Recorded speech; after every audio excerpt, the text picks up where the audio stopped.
Okay, hey guys. So this is Catherine. Oh, it just told me it's going to be recorded now. So hey All right, guys. go ahead. Okay, hey guys. This is Catherine, and this is Little Bits of Heaven Homestead. And I have the pleasure of spending some time tonight talking with Nick Paprosky. And if you guys have been following us on Dirt Path Heaven, you're familiar with him because he and I did a series. I think it was last summer, maybe a while before.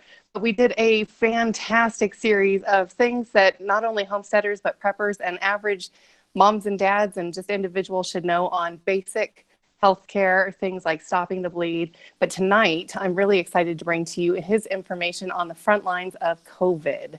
So he has all sorts of information here to share with us to put us at peace of mind and to help us mitigate the risk. So if you guys could say hi to Nick. Hey, Nick. Hi, Catherine.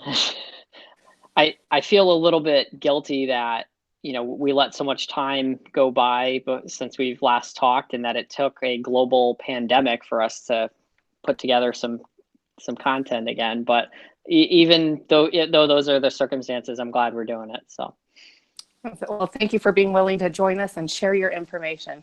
So here I'm coming to you as an average individual mom. I don't have experience on the streets. I see the horror stories that were being shared with the news, and I know that we're all essentially on house arrest and we're a little scared.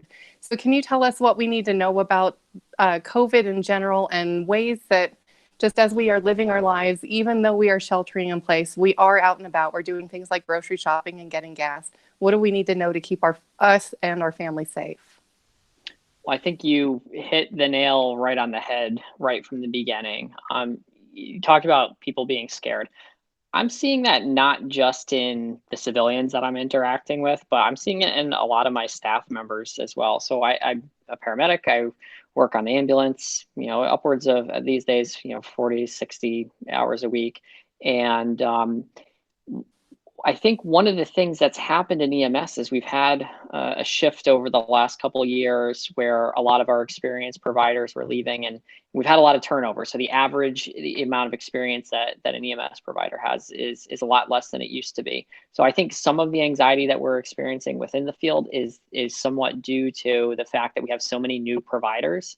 I think the anxiety that exists that we're interacting with on the civilian side, I think has a lot to do with the fact that there was not a lot of, I think the general public doesn't have a lot of baseline information about disease transmission. I think the average person on the streets understanding of how diseases are spread is like very elementary or very, very basic at best.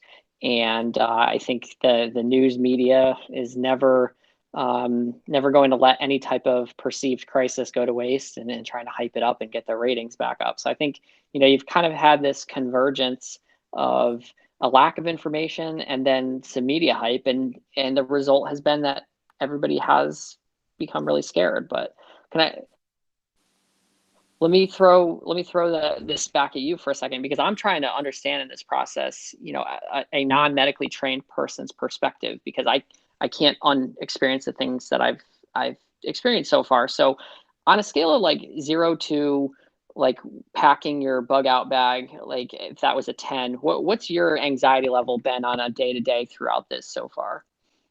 That is a good question. And it's definitely varied.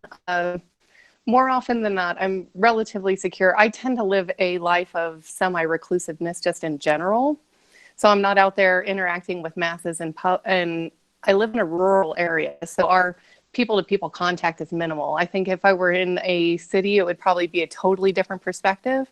But I'm feeling relatively secure in just how I live my life in general. I was immune compromised prior, and I've had 3 preemies. So I tended to kind of be a little conscientious and really had a focus on hygiene long before this. And then as a homesteader, biosecurity has always been in the forefront. So I think um, my general anxiety level about the virus itself has been on the low end. I mean, I'm aware that it's out there. I definitely have a heavy respect for it, but I'm not in this panic. Like, I don't think we're going to die. And I'm also realistic about the fact that the numbers that are, even if they're inaccurate, we're reporting somewhere between a 3 and 4% mortality rate, which really tells me that we've got like a 96% survival rate. So I want to put some weight on that too. I don't want to dismiss that. Yeah, so the numbers are interesting, and we could probably talk about numbers for the next, so basically till the end of time, and look at different sampling methods, and we can talk a little bit about methodology for where those numbers come from, but I definitely think there's some good information out there. I saw there was a physician, I want to say it was in Minnesota. Maybe you saw the same video. Put out like a quick 10-minute video talking about how a death certificate's filled out. And, that's something I'm kind of aware of. There's this whole question becomes, well, what was the cause of death, the immediate cause of death? So for example, I'm aware of a fatality in Connecticut that was a multi-system trauma. It was a vehicle rollover. The person, died at the scene. They subsequently swabbed positive for COVID. So maybe that wasn't reported as a primary cause of death, but it's listed as an associated, cause of death. So that ends up being, so right from the get-go, we have to question, some of the way we're calculating these statistics. The other perspective I can give is just anecdotally, right? Like I have a very, very small view. If I'm only working 40 or 60 hours a week in one geographic area, I think from the individual provider perspective, at least from where I'm working so far, knock on something, is I'm not seeing a tremendous increase in total call volume. I hate to say it. I think a lot of people are heeding the warnings to stay home, and we've had this falling off of kind of the routine emergencies that we are kind of used to in the field. So we have this kind of perception that though we're going on, less calls, it seems like the calls that we do go on over the last few weeks have been a little bit more serious, and a large percentage of them are somehow related to COVID. Either they have a fever or respiratory symptoms. So from the individual provider perspective, I think it's really difficult to wrap our head around the numbers, because any type of view that we have or any perception we have about changes in caseload or whatnot, we have to all admit that the little slice of the pie that we each see as an individual provider, it's statistically insignificant. And then the other question, and I guess I think I'm left with a lot more questions than there are things that I know about, what's going on. One of my big questions is, look at a population like, nursing home, right? And we look at it and we might say, oh, wow, I could pull up 20 articles right now about a significant number of nursing home deaths in a short period of time. And those are significant. We should, definitely be looking at nursing homes as one of the major, we call them like target hazards for any type of viral illness. But we need to kind of weigh those statistics against, well, what's the normal death rate in the winter at one of these facilities? So, I think it's fair to say all these facilities are seeing an increase in their, death rate over a given month, let's say, compared to a month last year. But you have to remember, usually the people that end up in a nursing home have multiple, comorbidities. They're dealing with chronic illness. They're so sick that they aren't able to live at home, at least not without, significant amounts of care in place. So I think there's a lot. The numbers are interesting, and it's just very hard to validate them and to draw conclusions from them about what we should then do. Can we, excuse me, can we go to your point on comorbidity factors and what you're seeing in the field as far as the patients that you are picking up? So if you were an average healthy individual of healthy weight, should we be in panic for our lives? I mean, are you seeing some really tried and true things as you've got patients coming in?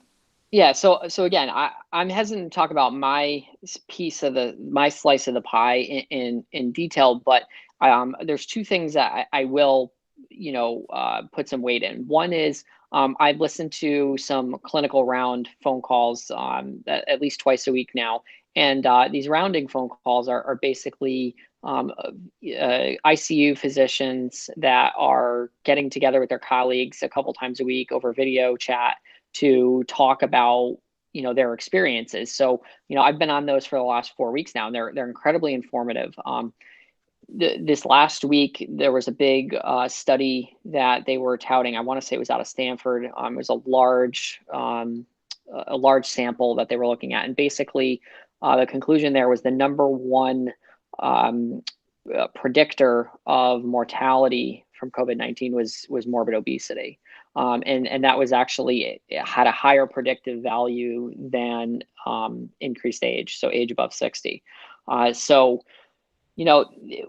we've always known that there was a link between obesity and the risk of dying from severe infection. If you've heard of the phenomenon called sepsis, sepsis is typically what people actually die from when they have viral illness. It's, the virus is bad enough, pneumonia is bad enough. If you have healthy lungs and one of your lungs is compromised by pneumonia, you have enough lung tissue to support your breathing. Basically, if you have damaged lungs from smoking, then you're already starting behind the curve. And then if you lose some more of that to pneumonia, that's where smokers get in trouble. But with obesity, we know that there's several associated diseases that are very common in morbidly obese people, such as hypertension, high cholesterol, and diabetes. And where I'm going with this is, it's bad enough getting a viral or bacterial infection, but where it typically causes people to die or when it progresses to a phenomenon called sepsis. And what sepsis is the body's overreaction to whatever that invader is. And you can think about it in a lot of ways, it's similar to anaphylaxis. Your blood pressure drops,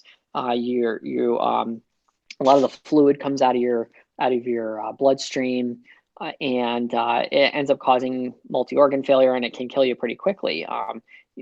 So the problem with if you have a disease that results in increased inflammatory markers and has a significant it causes a significant problem with existing inflammation, and then you add viral illness to that, that's where you're ending up with these perfect storms. And this is what the Stanford study was looking at, is that a lot of the cases where you're COVID positive and morbidly obese, the fatality rate was significantly higher. It was the highest of all compared to the other populations they were looking at.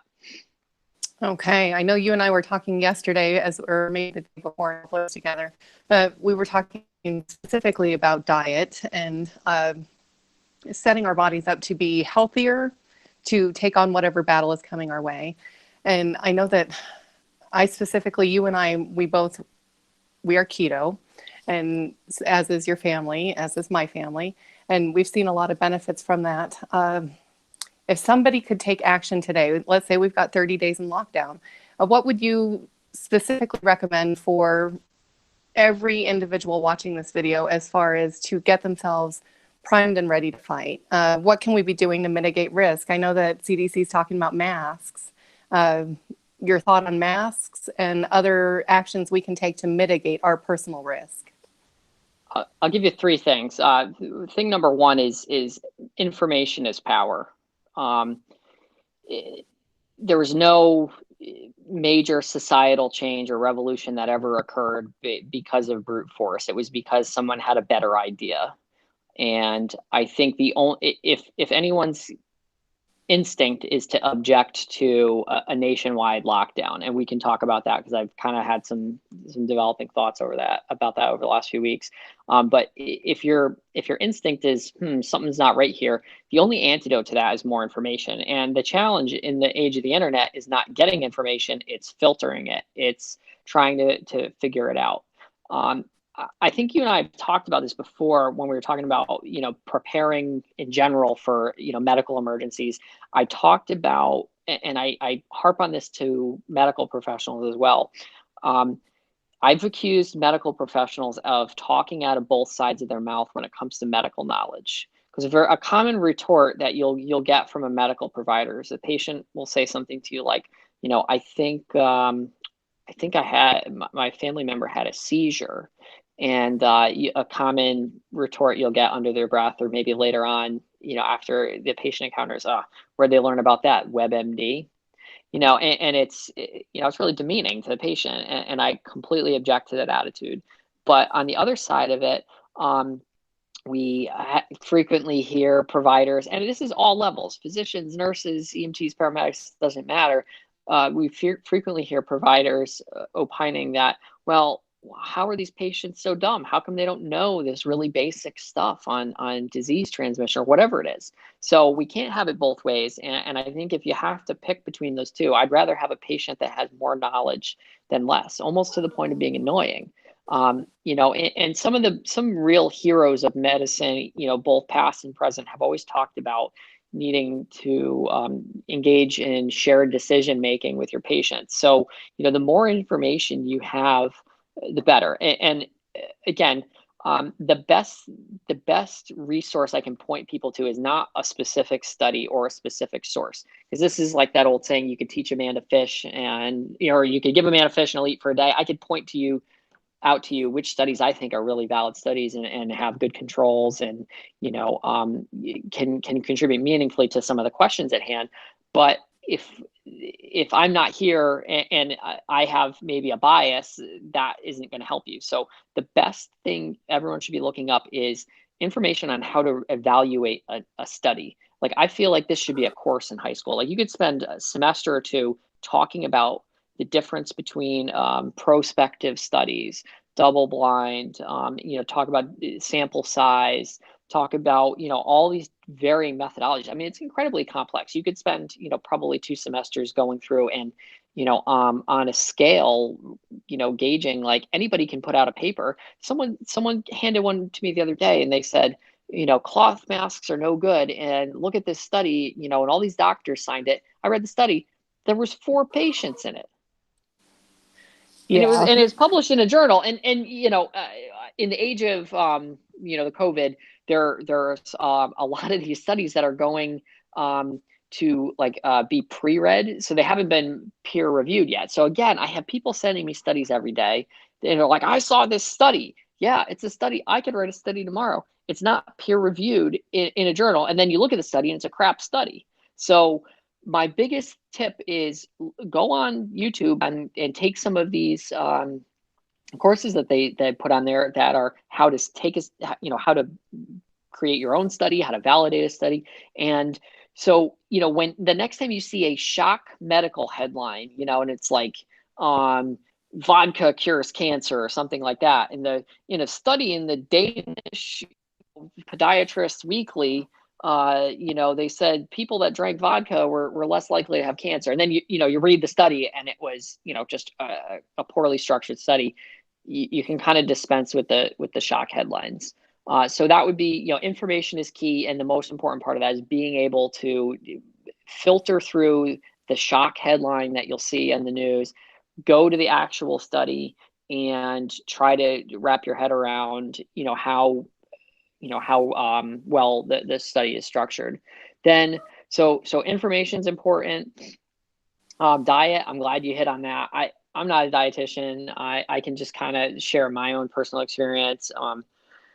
I work in a field that, I've heard people argue that firefighters and paramedics should consider themselves to be occupational athletes. If you look at kind of the workload that we do, as far as the stress we put on our body, and especially with firefighting, if you look at like calories expended in a short period of time, structural firefighting, they're talking about potentially burning up to 1,200 calories per hour during peak exertion. And that's very similar to the workload you'd see like a professional athlete, like a football player, burning in an hour of gameplay. So I have known that it's a very high stress job, both physically and mentally. And I ate pretty crappy up until last year. I ended up I went full keto March of last year. I started out doing paleo for a month. And then I was actually following, what's that guy, Mark, the Primal Blueprint guy.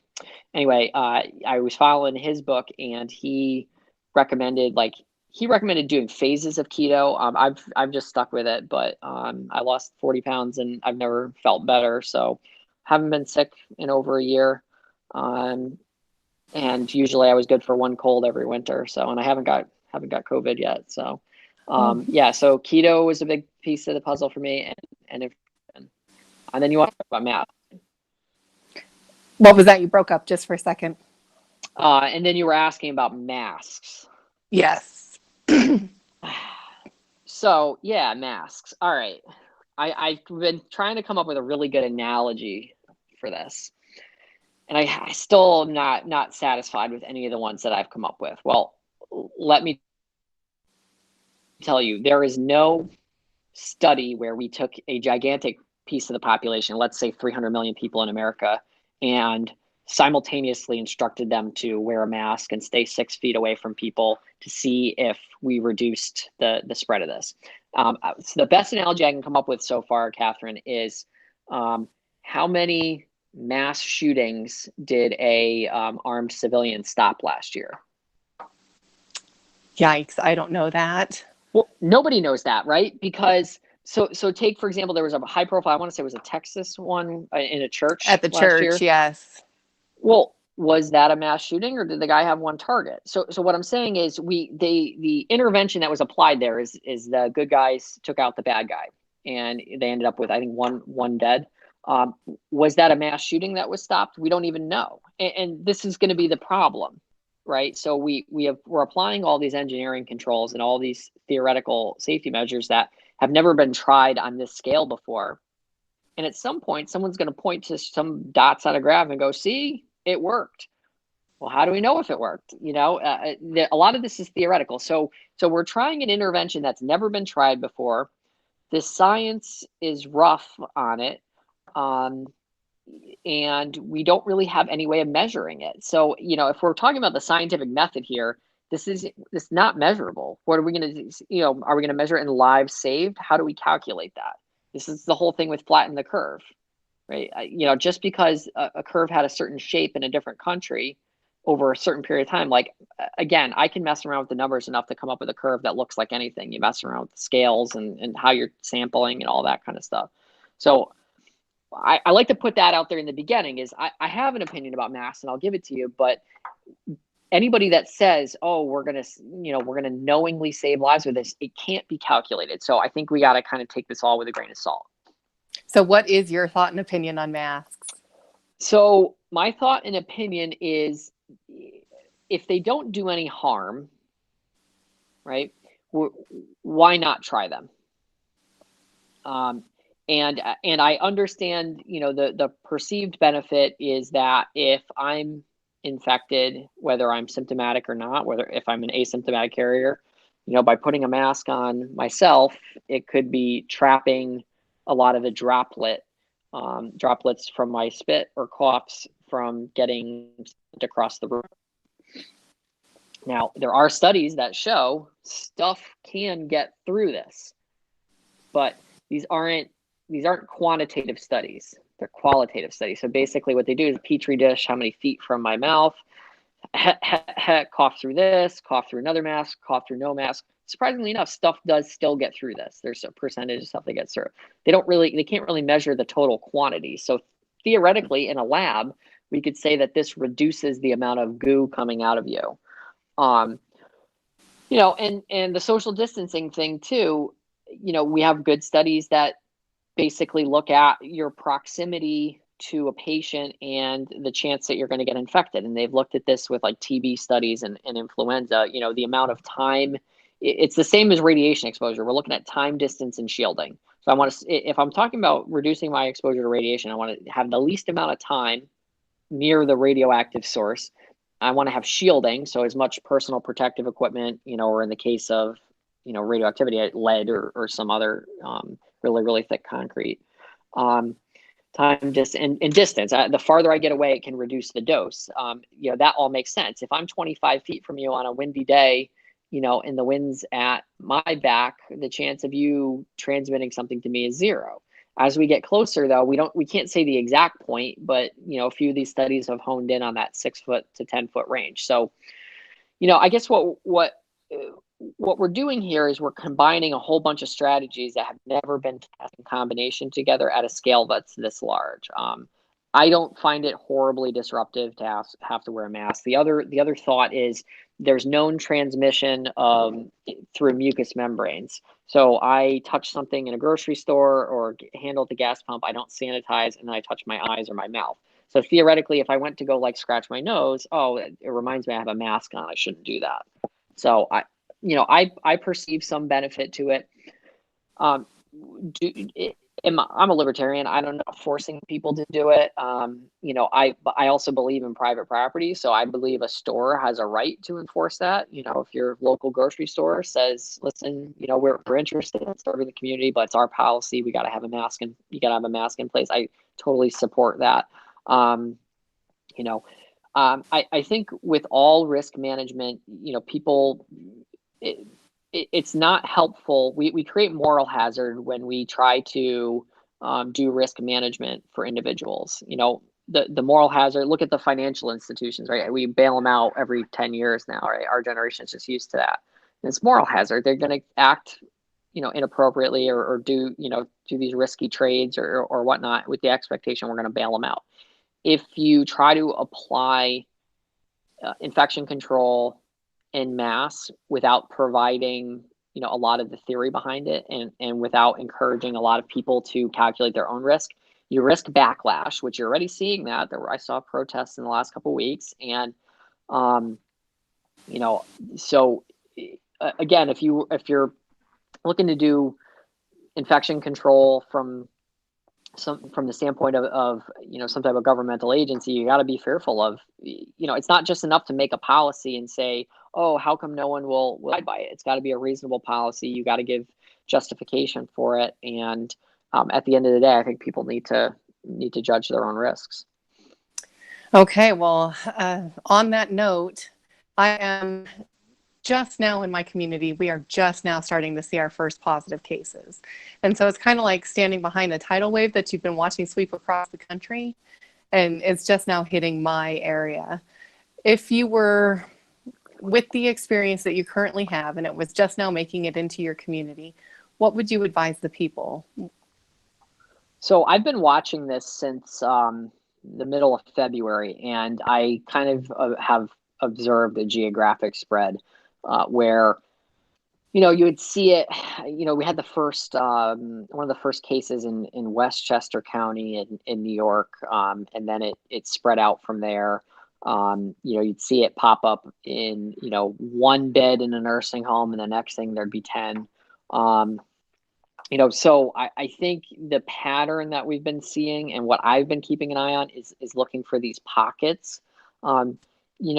Any social situation, like there was a news article about a party somewhere in Connecticut on the coast where 25 or 30 people ended up testing positive from that party. And if you think, again, from a purely mechanical viewpoint, if you think about the nature of contact that people have at a party, it's close, prolonged contact. So if one person was highly symptomatic and not using any personal protective equipment, and they were dancing with a bunch of people or sharing food or with someone for a long period of time in a small space, you're significantly increasing your risk of transmission. So what I would say is I hope the communities that are kind of learning from the lessons, they're learning the lessons from the areas that have had these pretty substantial outbreaks to do the monitoring, do the contact tracing, and try to stay ahead of it. The lag time, and this is always a critique of government, right? Is that, and there's plenty of articles out there already alleging this organization was too slow and that organization was too slow. When you're dealing with a disease that spreads as quickly as this one has been shown to do, you got to take advantage of any head start you can get. So I kind of hope the communities that see this over the next few weeks are going to take from some of those lessons and maybe try to lock down some of their higher risk populations sooner. And I think that's the main thing is just monitoring and looking out for those high risk populations. I think New York, it was almost too late by the time they were advocating social distancing. I think there was already community spread at that point, and that's kind of the terminology that the CDC uses to kind of acknowledge the next step of a pandemic. When they talk about community spread, that's when they kind of start abandoning the contact tracing efforts. And they just say, well, it's everywhere, and we're just going to try to do damage control at this point. Okay. So knowing this and knowing that it's just getting ready to sweep into my community, and if we are practicing good social distancing and we are sheltering in place to the best of our abilities, let's pretend somebody that is symptomatic goes shopping at our local grocery store, touching things. What's our risk? And we're not interacting with the individual face to face. It's just we happen to follow behind them and touch some product that they touched on the shelf. What's our risk? Excellent question. So there's a really cool piece of protective equipment that we've all been endowed by our creator, and it's skin. Intact skin is a perfect barrier to pathogens. I can get every known pathogen on my intact skin: HIV, hepatitis, Ebola, and COVID on my hands, and it cannot hurt me.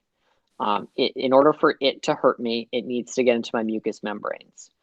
So nose, eyes, mouth, not to be gross, but genitalia has some mucous membranes, and that's how STDs end up being transferred.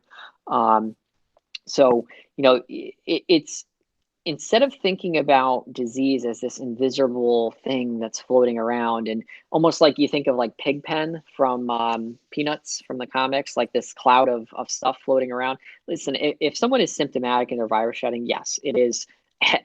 They're coughing out virus, potentially. But if that same person is wearing a mask, and even if they are not practicing the best hand hygiene, and they're transferring it onto produce or on surfaces, in order for me to get that, I still need to touch that surface and then get it in my mucous membrane, in enough quantity that, it's gonna cause an infection. So this is the whole question with gloves. Do civilians need to wear gloves? No. Technically, doctors and paramedics don't need to wear gloves. We do it for convenience, because it would be inconvenient, 4 or 5 times in the back of my ambulance to be washing my hand in between when I'm touching the patient versus trying to touch, equipment that I'm trying to keep clean, like my radio. So it's easier to just take off my dirty gloves carefully, throw them in a basket, and then be able to pick up my radio, microphone, talk. And then if I need to go do another procedure, I glove up again. So a lot of times gloves are for convenience, and they can reduce cross-contamination if you're changing them in between each patient. So they're an effective tool for a healthcare worker, but for a civilian, they're really not necessary. And we've all already, I think, seen a lot of the funny memes and videos going around of people scared out of their mind wearing gloves in the grocery store, and then what do? Saw some guy like bite his glove to take it off to be able to use his cell phone and then put it back on. It's like, it's ridiculous.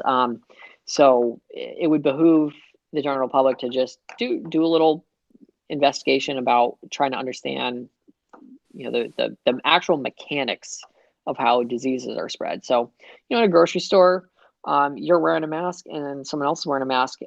You could be pretty close to someone who has COVID-19 and be okay.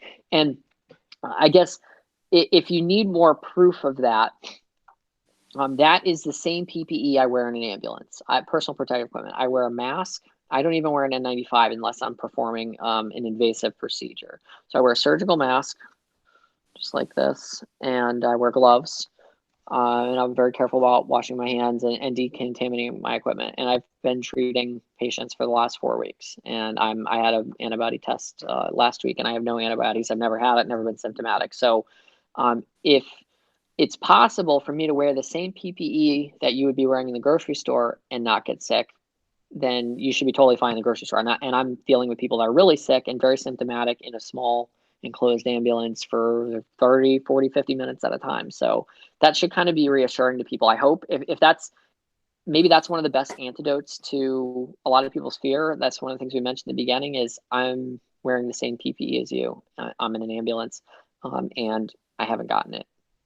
That is absolutely reassuring, because I know that we've kind of all been programmed that this is some boogie monster that's floating around, and if you just walk outside your door, you're going to get sick and probably die. So definitely reassuring. What you said that many of your patients are presenting in the same manner. So you're seeing the same thing over and over and over. It's allergy season. I'm congested. We've got all sorts of things blooming. I know that we've been told that it's a respiratory disease, but it may present as a fever. And what is it that you're seeing in the patients that you're picking up and having to treat? So our understanding of the symptomology has kind of evolved, obviously, over the last few weeks as we get more and more information. There's kind of been more things that have been added to the list. One of the challenges with a novel disease is one of the ways that we study symptomology is we look for the incidence. So in someone that swabs positive, we look at what percent of those people present with a fever. So the most common incidents are fever and dry cough. So and those two factors are very commonly found in people that or are predictive of someone swabbing positive. So those are the most common symptoms that we're looking for. Now, the interesting thing is, people call 911 all day, every day for a myriad of things, everything from toe pain to they, had a chainsaw accident or something. The point at which any of the hotlines would recommend that you call 911 is if you're experiencing shortness of breath. So that's kind of the cutoff point. Anything below that, as far as cough, they tell you to call your doctor and get set up for testing. The point at which every COVID hotline that's answered would tell you need to hang up, call 911 would be the shortness of breath. And you said something the other day when we were talking that I found interesting. I've had pneumonia several times. In fact, with my immune issues, whenever I tend to get any sort of virus of any sort, it settles into pneumonia in my chest. And I get that real crackling, and it's usually down deep. But you said that most of the patients you're picking up have clear lungs. Yeah, so, lung sounds are tough because they're subjective. And unlike a blood pressure where we can put a machine on and we can get consensus that, the machine says this, or even with a manual cuff, they're more quantitative. But lung sounds are difficult. Yeah, I haven't found, significantly, impressive lung sounds. I think what's interesting about it is that people are becoming symptomatic and short of breath before they present with enough. Pneumonia is consolidation of the lungs. Basically, at the end of your air pathways, your bronchial. So you got the air comes in down your trachea and gets into the lungs, and where the actual oxygen exchange occurs, it's in these structures called alveoli. So they're like a grape-like structure, if you've ever seen, at least in the cartoony view that we have of them. And they're very small. And the inside of your alveoli are normally coated with a material called surfactant. And what surfactant does is it helps the alveoli to stay open.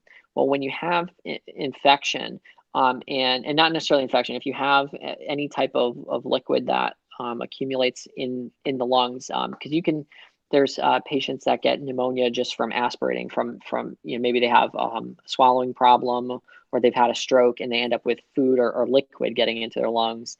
It doesn't necessarily need to be an infection, but foreign substance in the lungs, it actually causes those alveoli to collapse and they fill up with pus, and it has a very distinctive sign on an X-ray. But usually, we would, leading up to someone becoming really sick, we'd hear like rhonchi, or we'd have, very pronounced breath sounds. But the other thing too is we're not necessarily seeing very pronounced shortness of breath in a lot of these patients, very mild or shortness of breath on exertion.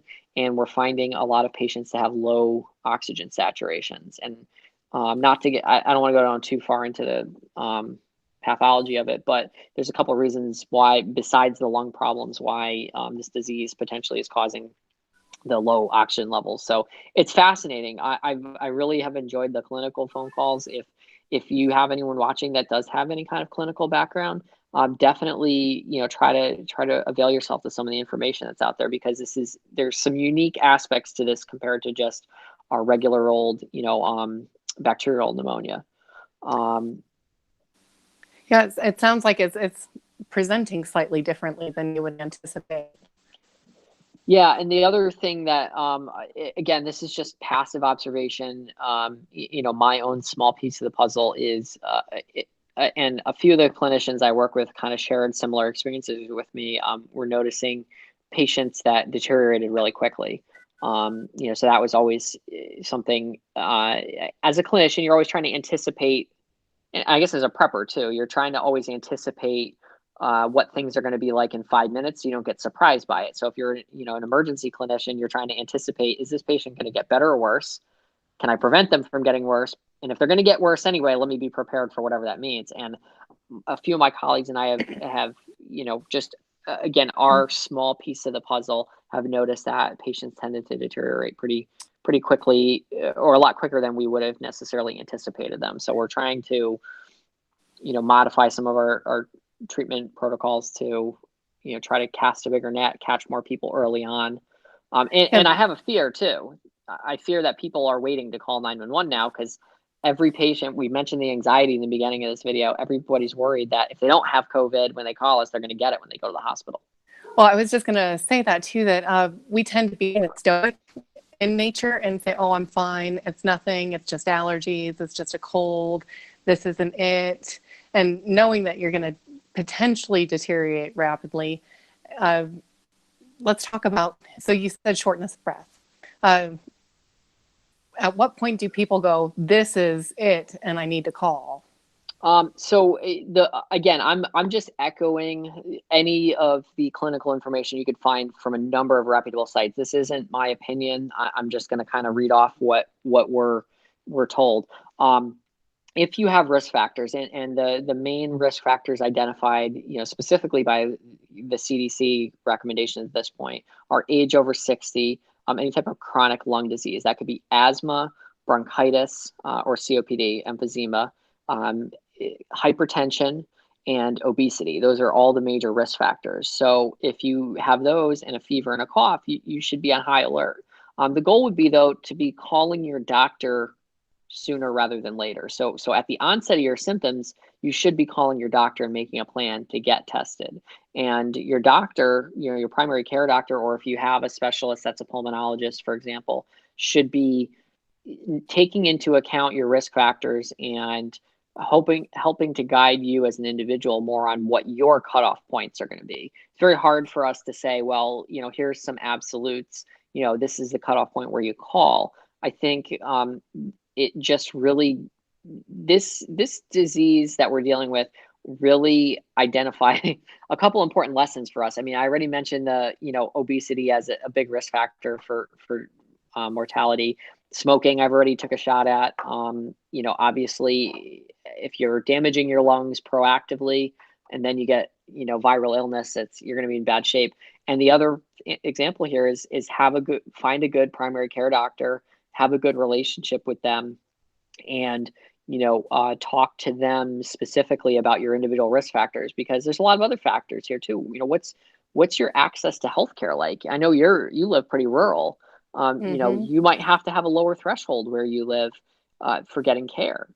The other thing we saw happening in New York City over the last few weeks is people that were high risk voluntarily getting out of the area. We saw a big influx of people leaving there because they knew the hospitals were going to be overwhelmed, and they wanted to go somewhere geographically where, if they needed medical resources, they may have perceived that or thought that they would have had a better chance of getting it. That's funny. I have people bugging out to my area as they're escaping the big city and coming to rural. And so they're coming here, although we don't have a solid, I mean, we've got healthcare. We've got a local hospital. My primary care physician is fantastic, but he moved to the big city in the state next to me. So he's only in town one weekend a month. So that kind of makes me nervous at this point in time. Well, I mean, we do have the options of telehealth, and I think I like to try to look for the optimistic messages here, and in the field of EMS, I'm hoping there's gonna be a lot of it. We've innovated we've innovated more, I feel like, in the last 4 weeks than we have in the last 10 years. As far as integrating some better protocols and really doubling down on our infection control practices. We're not novices at infection control in EMS, but we have had a great opportunity here to really double down on that. And I think telehealth, though, is going to be the big winner here. A lot of the way our healthcare reimbursement models are structured require, basically an ass in a seat. You got to be physically there to be able to bill the most. And for something like advising someone on a, risk factors or a treatment path, there's a lot you can do with telehealth. And I don't think we even understand the full capability of what we can do with telehealth. And it's sad that it took a crisis in order to convince everyone that, maybe we can do a lot of these follow-up appointments via video camera. But I think it could be one of those things that could bring better healthcare to a more rural area. So for example, if you live in a small, desert town and you don't have a pulmonologist in your town, you should be able to get, if you have some diagnostic capabilities locally, if you can go for a spirometry test, if you can go locally for a chest x-ray, or, you have a practitioner there that can do some basic diagnostics, and then either in that doctor's appointment or on your own, consult with a specialist. This is going to democratize medicine a little bit. Hopefully it should help bring some of these specialties to more rural areas. So that this might be an absolute use case for people that are prepping and bugging out. If they have access to, high-speed internet, they might be able to access telehealth. Oh, that would be fantastic. Can I shift gears real quick and talk about Go some ahead. things as far as things we can do at home as far as supplements? Are you an advocate for supplements? If so, what would you be taking to boost immune or?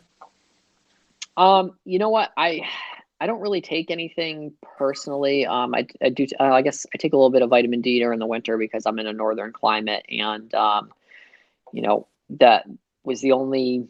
It's the only supplement I've ever really looked into and kind of bought into. This has been my first year taking it fairly consistently, and I didn't get sick. But I don't know how much of that to attribute to keto or or taking vitamin D. Right.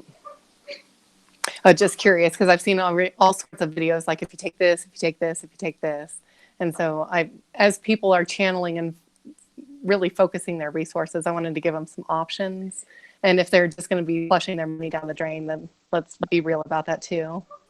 I think it goes back to what I was talking about before, is if you're going to elect to take something, look at the studies, and then if you don't know how to read a study, learn how to read a study first.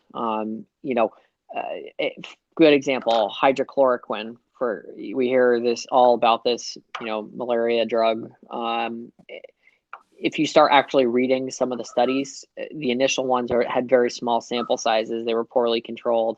So, we try to have this dichotomous debate with a lot of things. Like, for example, hydrochloroquine or no hydrochloroquine, or vitamin D or no vitamin D, or magnesium, no magnesium.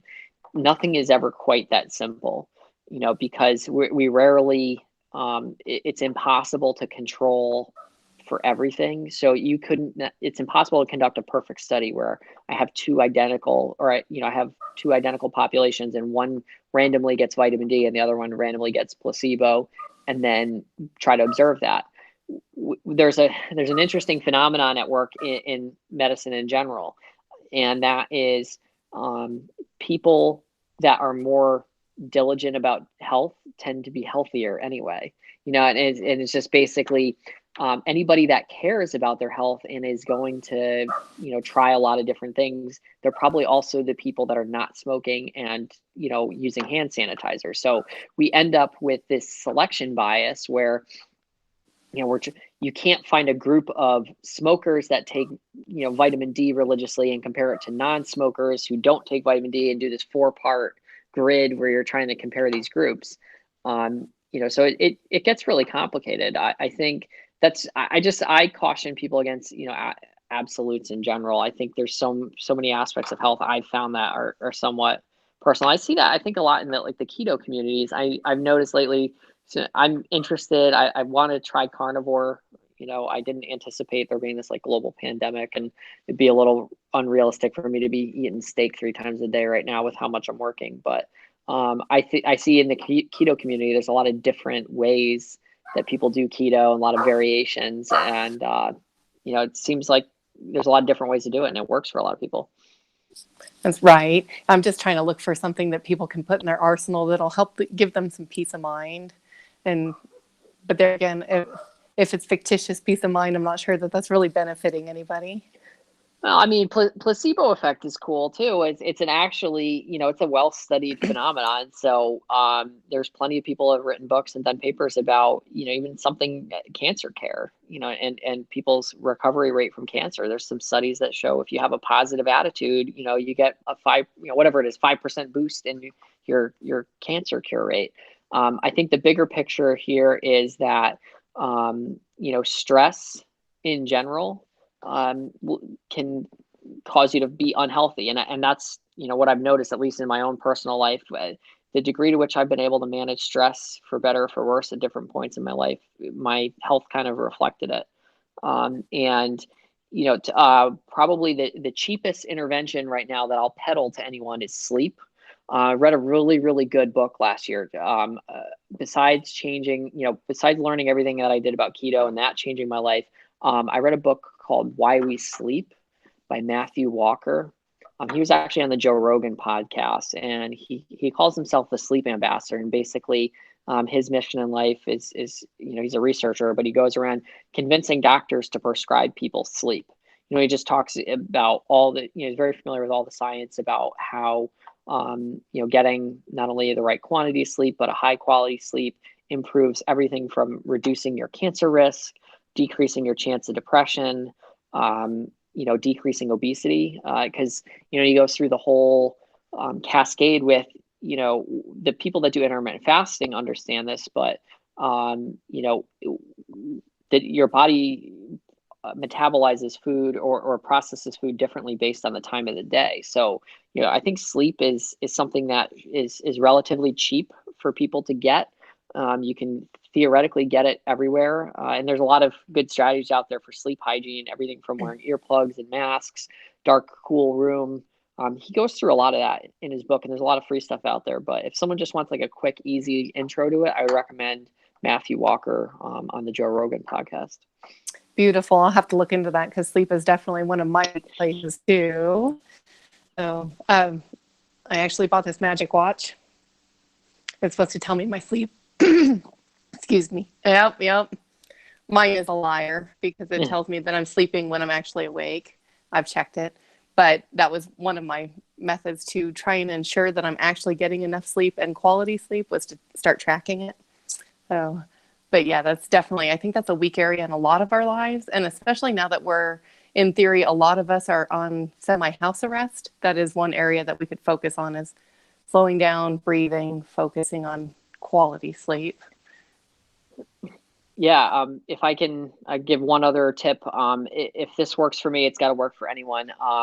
In the last year, I basically, what kind of led me to the whole paleo thing and then eventually getting to keto is I got to a point, been in EMS at that point, 16 years, and I'm a very driven person generally. I, work a lot. I'm very ambitious. I'm a type A.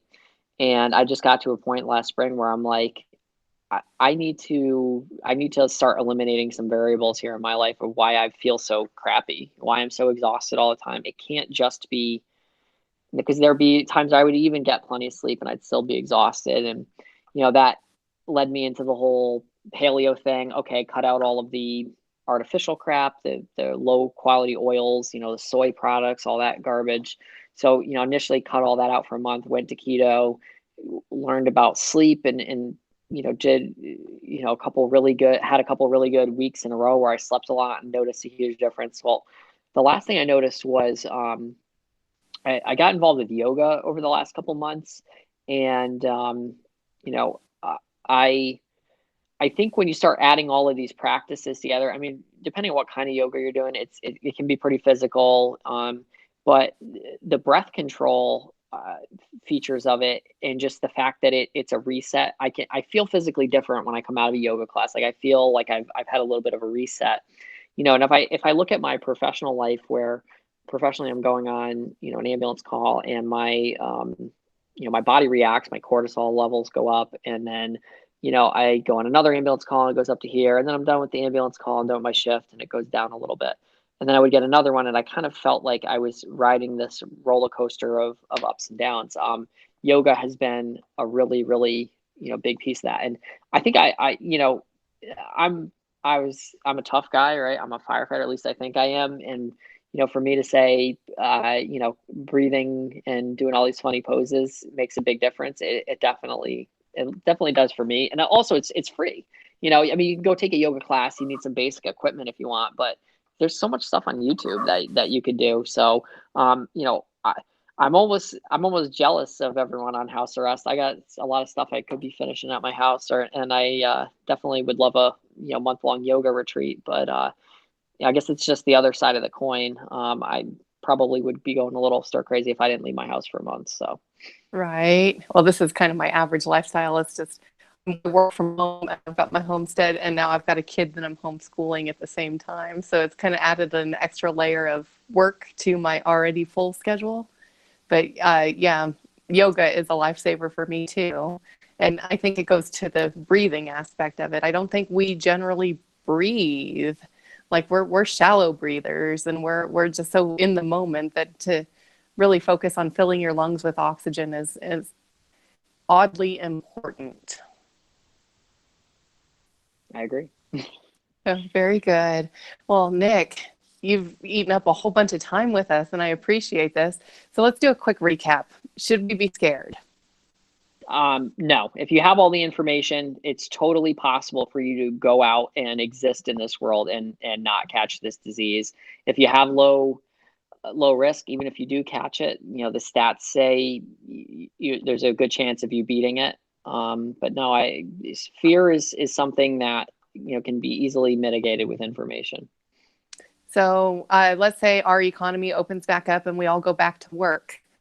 What should we be doing if we are just now engaging into life as normal and the bug is still out there? That's going to be the fascinating part about this. I'm curious to see, what's going to stick from this. The big game changer is going to be to see the results of these antibody tests. Now, I mentioned I took an antibody test 2 weeks ago almost. And the one I took was a blood serum one. So they actually have to draw a vial of blood, spin it down in a lab, and it took 24 hours to get the results. They're coming out with these rapid ones that are a finger stick. So you just basically, do a quick finger stick, 1 drop of blood on a test strip. This test strips almost look like pregnancy tests. And 15, 20 minutes later, it gives you a result. If in some of the populations they've tested so far, they're getting immunity rates of like some of them are up to 30%. So that I've would mean also heard that. Yeah, so that would mean 30% of people can't get it. So if you're one of those people, and there's still some stuff we don't know. We don't necessarily know how long that immunity lasts, or how much of that immunity would be applicable towards potentially even new strains of SARS. But I think that could be a game changer for a lot of people. That antibody testing. Okay, and so let's pretend that we have no antibodies and we haven't gotten it, and now we're poor because we've lost our jobs and we have to get back into the workforce. Again, we shouldn't be afraid, and we can take these simple steps to mitigate our risk by just not touching our eyes, not touching our nose, not touching our mouth, wearing a mask. Is there any additional steps that we should be taking in?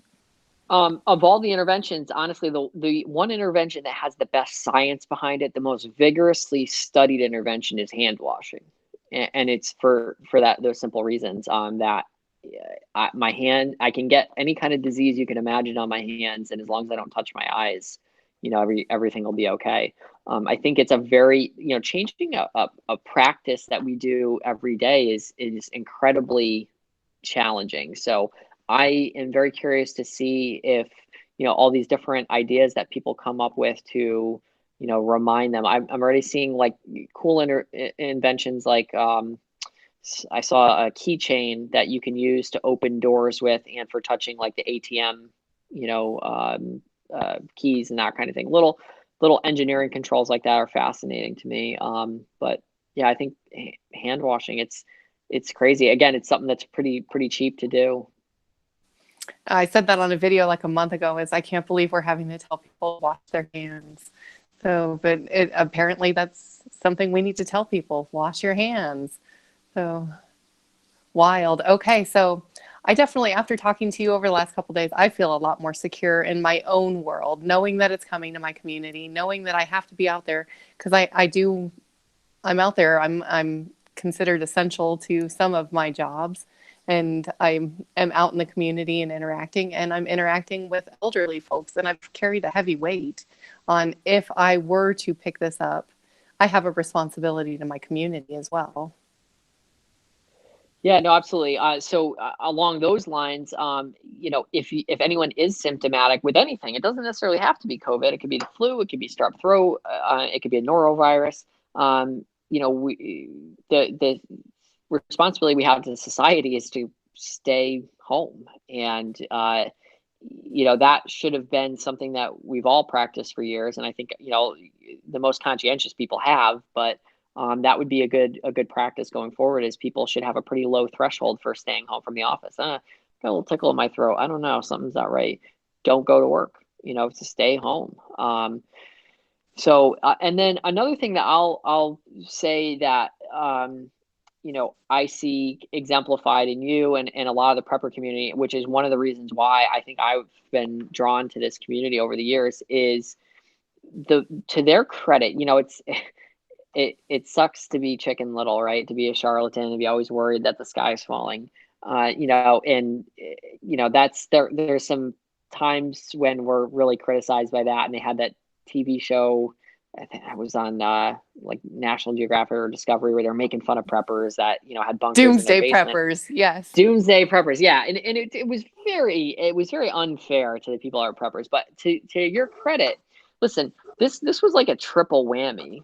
This problem, the economy was already kind of going to crap, and so things weren't going well there anyway. And then we get people losing their job, and then all of a sudden people are worried about a disease. Well, besides the hand washing, the PPE, and the practices we've talked about, there's less that we're going to do as individuals to mitigate a global pandemic. But what you and I have talked about before is you can control things like your health. Don't smoke. Watch your body mass index. Eat healthy foods. And financially too. I know Julie's a big fan of like Dave Ramsey, and I know you are as well. It's amazing to me to see, and I'm in a couple business groups where people, like, a week after the shutdown happened, people are like, "Yep, gonna have to shut my business down." I'm like, "Your business got wiped out in a week? Like, what? That's some tight margins to be running." Like, and people are like, "Oh, if I get on it," like, and this is something that Dave Ramsey always talks about. Most people in the country don't have any kind of emergency fund. They're got a lot of debt. So I guess to the credit of the prepper community, if you're prepping financially and you're prepping and not having to panic about food, those are some really basic things you can get out of the way, and then spend your time worrying about the disease, I guess. So, the prepper community's got it right. Like, you're not going to be able to avoid all of these things, but if you can control some of the basic stuff, like don't have a ton of debt, and, have some food on hand and have some skills, you're apparently way ahead of like 98% of the people out there, right? Amen. And yeah, talking about stress and sleep, if you're not stressed about how am I going to feed my family and how am I going to pay my bills tomorrow, you're able to sleep a lot better too. So it's this whole total picture that just, yeah, it's all interconnected. Yeah, no, absolutely. So that's why I like talking to the prepper community, because they kind of get that.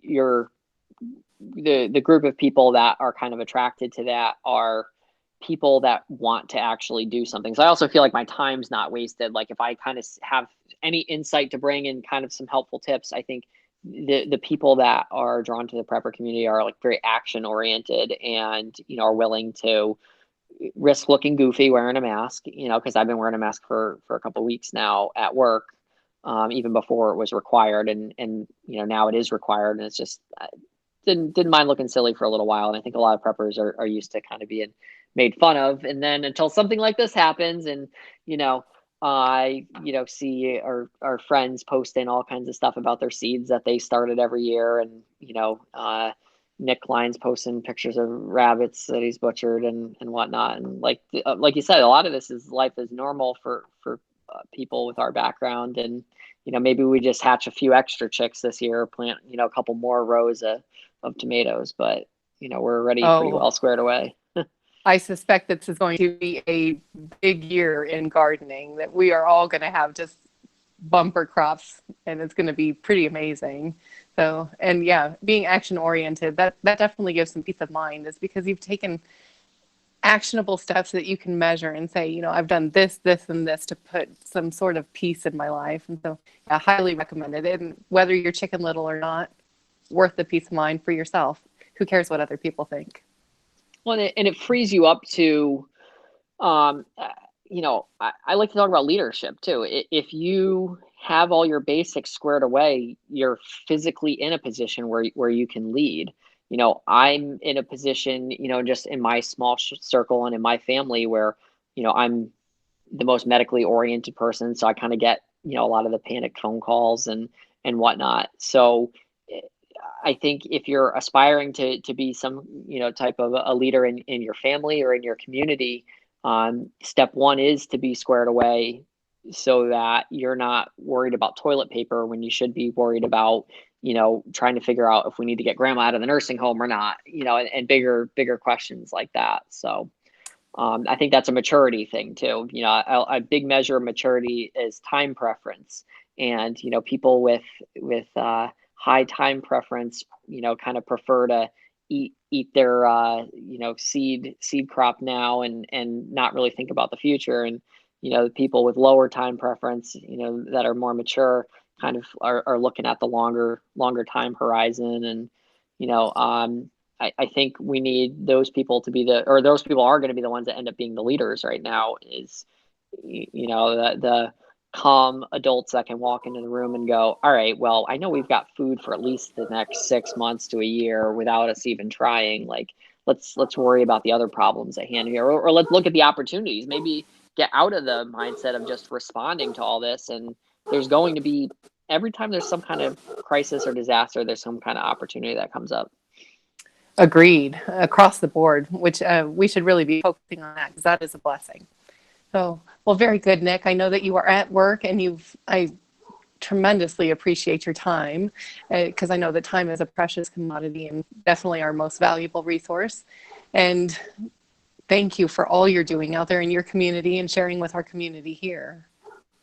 And thanks for the opportunity to talk. It's actually really, it's a bit selfish of me. It's kind of therapeutic. I'm a talker, and I like I said, I missed talking to you. I'm sorry it took us a global pandemic to put together some more material, but hopefully this will be the start of doing some material more often. Let's do it, because I think that people definitely appreciate it. And the more skills and resources we can get in people's brain, the better equipped they are to handle whatever comes their way. So, Nick, thank you again. No problem, Catherine. Hang in there. Be safe. Wear your mask. Wash your hands. And we'll talk again soon. Very good. We'll talk later. Thanks so much. Okay. Bye, guys.